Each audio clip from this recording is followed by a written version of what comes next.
আর তোমাদের সবাইকে সানা smile education সেন্টারে স্বাগত জানিয়ে আজকের পর্বটি শুরু করছি।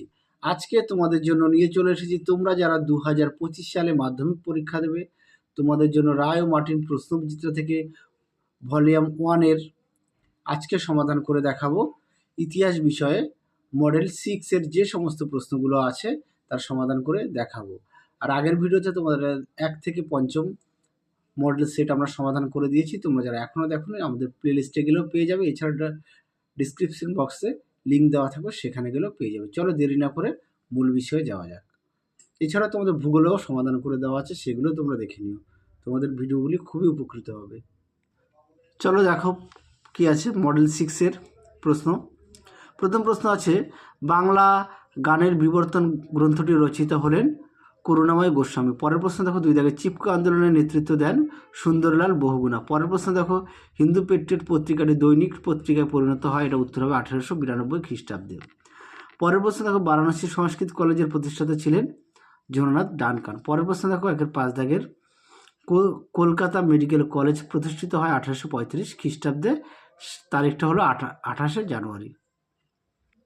পরের প্রশ্ন দেখো 6 দাগের, কি আছে, পটলডাঙ্গা একাডেমি প্রতিষ্ঠিত হয় 1818 খ্রিস্টাব্দে। পরের প্রশ্ন দেখো 1-7 দাগে, চুয়ার বিদ্রোহ প্রথম ঘোষণা করেছিলেন, অপশান ক জগন্নাথ সিংহ। পরের প্রশ্ন দেখো কি আছে 1-8 দাগে, বাংলার প্রথম ফিল্ড জার্নালিস্ট নামে পরিচিত পান, অপশান খ শিশির কুমার ঘোষ। পরের প্রশ্ন দেখো, সন্ন্যাসী ফকির বিদ্রোহের স্থায়িত্ব ছিল 37 বছর। পরের প্রশ্ন দেখো, নীল আইন ইন্ডিগো অ্যাক্ট পাস হয় 1862 খ্রিস্টাব্দে। পরের আমরা দেখব বিভাগ ক্ষয়ে কি প্রশ্নগুলো আছে। দেখো একটি বাক্যে উত্তর দাও। মিলিটারি হিস্ট্রি অফ ইন্ডিয়া গ্রন্থটি কে লিখেছেন, উত্তর হবে যদুনাথ সরকার। পরের প্রশ্ন দেখো কি আছে, তিতুমির কার কাছে ওয়াহাবি মন্ত্র দীক্ষিত হন, উত্তরটা হবে সৈয়দ আহমদের কাছে।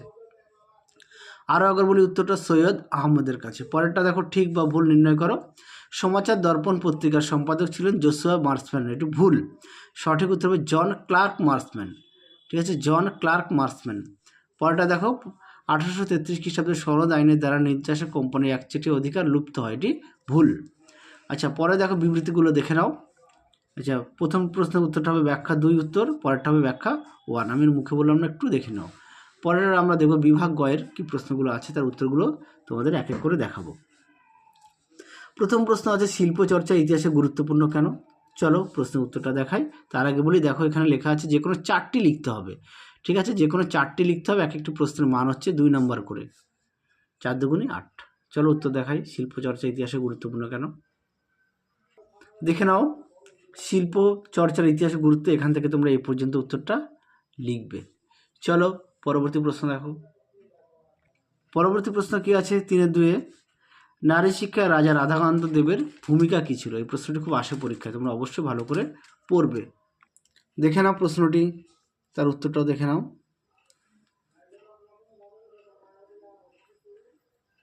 দেখে নাও,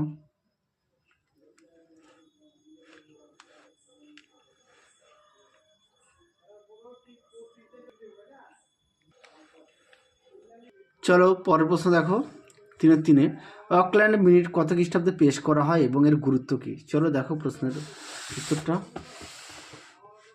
দেখো আমি তোদের খাতায় লিখে দিয়েছি অকল্যান্ড মিনিট, দেখে নাও উত্তরটা। দেখো 1835 খ্রিস্টাব্দে মেকলে মিনিট অনুযায়ী ভারতে সরকারিভাবে পাশ্চাত্য শিক্ষা তথা ইংরেজি শিক্ষার প্রসারে নীতি গ্রহণ করা হলেও প্রাচ্যবাদীরা এর তীব্র প্রতিবাদ জানান। 1839 খ্রিস্টাব্দে গভর্নর জেনারেল লর্ড অকল্যান্ড এই বিরোধ দূর করতে যে প্রস্তাব দেন তা অকল্যান্ড মিনিট নামে পরিচিত।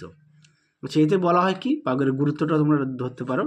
1 নম্বরে দেওয়া আছে, প্রাচ্যবাদী ও পাশ্চাত্যবাদীদের মধ্যে একটা সমন্বয়ের চেষ্টা করা হয়। 2 নম্বর আছে, ইংরেজি শিক্ষা ব্যবস্থার প্রসারে পাশাপাশি দেশীয় শিক্ষা প্রতিষ্ঠানগুলির জন্য বছরে 31,000 টাকা বেশি অনুদান বরাদ্দ করা হয়। তারপরে 3 নম্বরে কি আছে, 2 মাধ্যমে ইংরেজি ও দেশীয় শিক্ষাদানের সিদ্ধান্ত নেওয়া হয়। তাহলে তোমরা আশা করি দেখে নিয়েছো উত্তরটা, আমি মুখে বলে দিলাম, তাও আরও একবার একটু দেখাই তোমাদের সুবিধার্থে। দেখে নাও, তোমাদের সুবিধার্থে দেখাচ্ছি। চলো পরবর্তী প্রশ্ন দেখো। পরবর্তী প্রশ্ন দেখো কি আছে, কোল বিদ্রোহের সীমাবদ্ধতা কী ছিল? দেখো প্রশ্ন উত্তরটি, দেখে নাও প্রশ্ন উত্তরটি। তোমরা এখান থেকে এই পর্যন্ত লিখবে সীমাবদ্ধতা। তোমরা একটু দেখে নাও উত্তরটি, এখান থেকে এই অবধি লিখবে। চলো পরবর্তী প্রশ্ন দেখাই।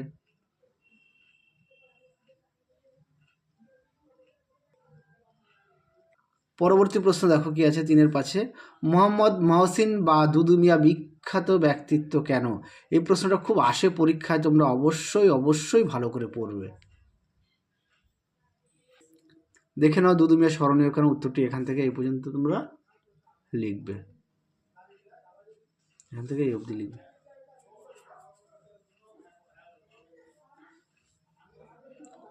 চলো পরবর্তী প্রশ্ন দেখো। চলো পরে দেখো বিভাগ ঘয়ে কি আছে, 7 বা 8টি বাক্যে নিম্নলিখিত প্রশ্নগুলি উত্তর দাও, যে কোনো দুটি। এক একটি প্রশ্নের মান হচ্ছে 4 নম্বর করে, 4 দুগুণে 8। তাহলে প্রথম 4-এ কি প্রশ্ন আছে, letters from a father's two his daughter কেন আধুনিক ইতিহাসের গুরুত্বপূর্ণ উপাদান? চলো প্রশ্নের উত্তরটা দেখাই। তার আগে বলি, তোমরা যারা আমাদের চ্যানেলে নতুন দেখছো সবাইকে অসংখ্য ধন্যবাদ। এখনও যারা আমাদের চ্যানেলটি সাবস্ক্রাইব করবে, তোমাদের কাছে আমাদের বিশেষ অনুরোধ, আমাদের চ্যানেলটি সাবস্ক্রাইব করে পাশে থাকা বেল আইকনটি অল করে দেবে। তাহলে যখনই নতুন কোনো ভিডিও পাঠাবো সবার আগে তোমাদের কাছে নোটিফিকেশন পৌঁছে যাবে। আর ভিডিও যদি ভালো লাগে অবশ্যই তোমরা লাইক ও শেয়ার করো। চলো প্রশ্ন উত্তরটা দেখো। দেখে নাও প্রশ্নটি, তার উত্তরটাও দেখো, সুন্দর করে দেওয়া আছে। দেখে নাও, এটা পড়লেই তোমরা বুঝতে পারবে। দেখো, letter from a father to his daughter,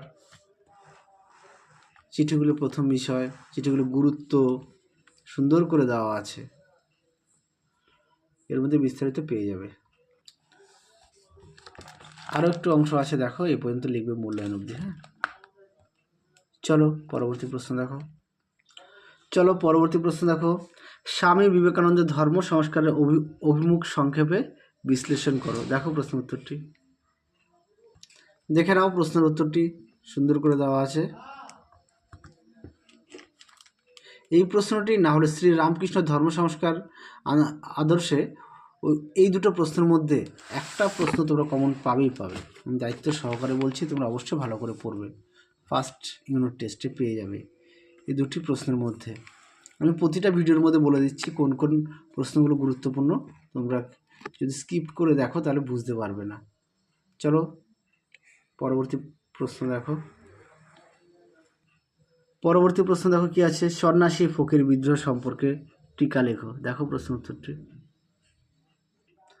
দেখে নাও প্রশ্নটি, তার উত্তরটা তোমরা একটু দেখে নাও।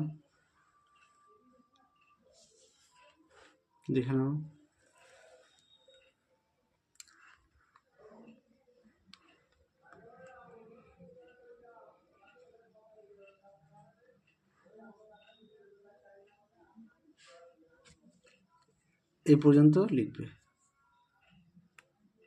চলো পরে দেখো বিভাগ উমের কি আছে। আচ্ছা 5-1 এই প্রশ্নটি তোমাদের আগের ভিডিওতে আমি দেখিয়েছি, তোমরা একটু প্লিজ দেখে নিও। পরের প্রশ্ন দেখো 5-2 ইয়ং বেঙ্গল গোষ্ঠীর কার্যকলাপ কী ছিল। আচ্ছা তারপরে দেখো তাদের আন্দোলনের সীমাবদ্ধতা লেখো ও মূল্যায়ন করো। আচ্ছা সীমাবদ্ধতা দেখাচ্ছি, আর ইয়ং বেঙ্গল গোষ্ঠীর কার্যকলাপটা আমি আগের ভিডিওতে দেখিয়ে দিয়েছি, তোমরা একটু দেখে নিও। দেখে নাও সীমাবদ্ধতা, সুন্দর করে দেওয়া আছে সীমাবদ্ধতা। দেখো প্রশ্ন উত্তরটি, আর একটু অংশ আছে, বইটা একটু মোটা সমস্যা হচ্ছে যদি দেখাতে, তোমরা একটু কষ্ট করে দেখো। এই পর্যন্ত উত্তর। পরবর্তী প্রশ্ন দেখো, সাঁওতাল বিদ্রোহের কারণ লেখো। চলো প্রশ্ন উত্তরটা দেখাই। দেখে নাও সাঁওতাল বিদ্রোহ কারণটা একটু দেখে নাও কারণ। চলো তাহলে আজকের মতো এখানে সমাপ্ত করছি, আবার দেখা হবে পরবর্তী ভিডিওতে। তোমরা সবাই সুস্থ থাকো, ভালো থাকো, টাটা।